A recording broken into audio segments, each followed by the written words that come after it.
साथियों नमस्कार। आज की शुभ यात्रा में यूट्यूब के सभी दर्शकों का हार्दिक धन्यवाद, शुक्रिया। पांतजल योग सूत्र योग दर्शन विभूति पाद सूत्र 39 में कहा गया है। मित्रों, उदान वायु को जीत लेने से जल, कीचड़, कटंक आदि से उसके शरीर का संयोग नहीं होता और ऊर्ध्व गति भी होती है। मित्रों, शरीर को जीवित रखने के लिए, उसे विकृत होने से बचाने के लिए संतुलित भोजन, जल तथा वायु की नितांत आवश्यकता होती है। मित्रों, इनमें वायु मुख्य है। वायु में जो हम श्वास द्वारा शरीर में लेते हैं तथा छोड़ते हैं, प्राण तत्व होता है। इसलिए वायु को प्राण भी कहा जाता है, जो जीवन का आधार है। बिना इसके मनुष्य 10 मिनट भी जीवित नहीं रह सकता। यद्यपि शरीर में यह वायु प्राण एक ही है, किंतु क्रिया भेद तथा स्थान भेद के अनुसार इसके 5 नाम हैं, जो विभिन्न नामों स्थानों पर रहती हैं। मित्रों, इनके कार्य भी भिन्न हैं। नाम इस तरीके से कहा गया है। पहला है प्राण, जो वायु मुख तथा नासिका से ली जाती है, हृदय तक इसका संचार होता है। इसे प्राण वायु कहा जाता है। इन 5 में यह प्रमुख है। इसका कार्य रक्त शुद्धि कर सकने में उससे भी दूषित पदार्थ को बाहर निकालना है। मित्रों, दूसरा है अपान। नाभि से लेकर पाद तल तक इसका स्थान है। यह नीचे की ओर गमन करने वाली है। इसी वायु के वेग से मूत्र, विष्ठा, गर्भ आदि नीचे की ओर उतरते हैं। साथियों, तीसरा नंबर है समान। इसकी गति सम है तथा इसका स्थान हृदय से नाभि के मध्य है। भोजन के रस को खींचकर यथा स्थान पहुंचाना इसका काम है। मित्रों, 4 नंबर पर है व्यान। यह समस्त शरीर में व्याप्त रहता हुआ ही विचरता है। इसी से शरीर के विभिन्न भागों में रक्त संचार होता है।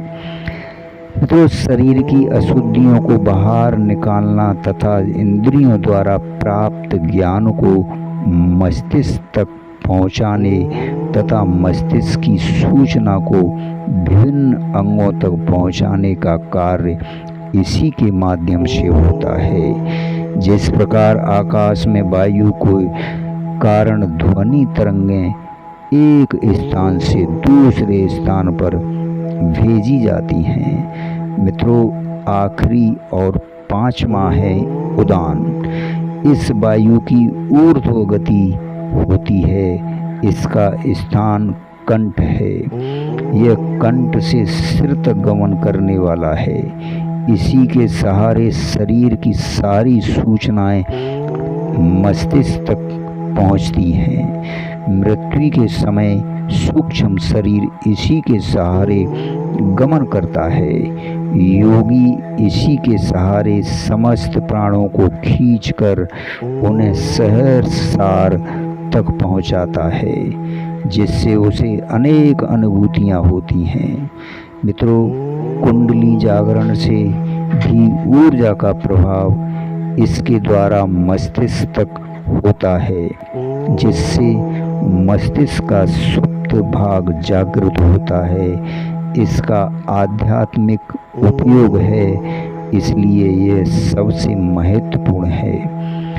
योगी इस पर विजय प्राप्त कर लेता है, जिससे वह इसके प्रभाव को नियंत्रित कर सकता है।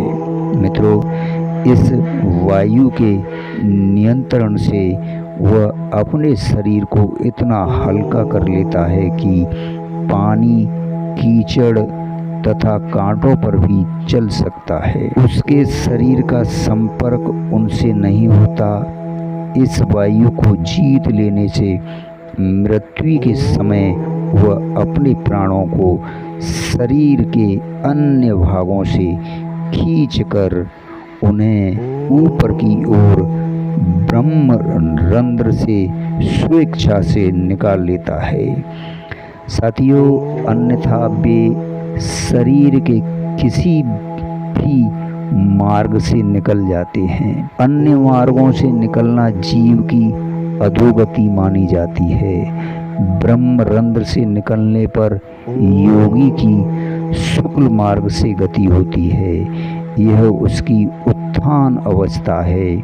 शरीर के किस भाग से प्राण निकले हैं, इससे अगले जन्म का संकेत भी मिल जाता है।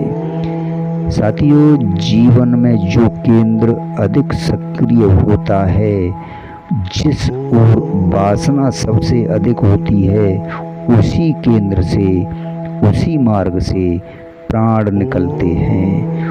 उसी के आधार पर अगला जन्म निश्चित किया जा सकता है कि वह कैसा होगा। धन्यवाद, शुक्रिया। अगले सूत्र में आपसे फिर मिलते हैं।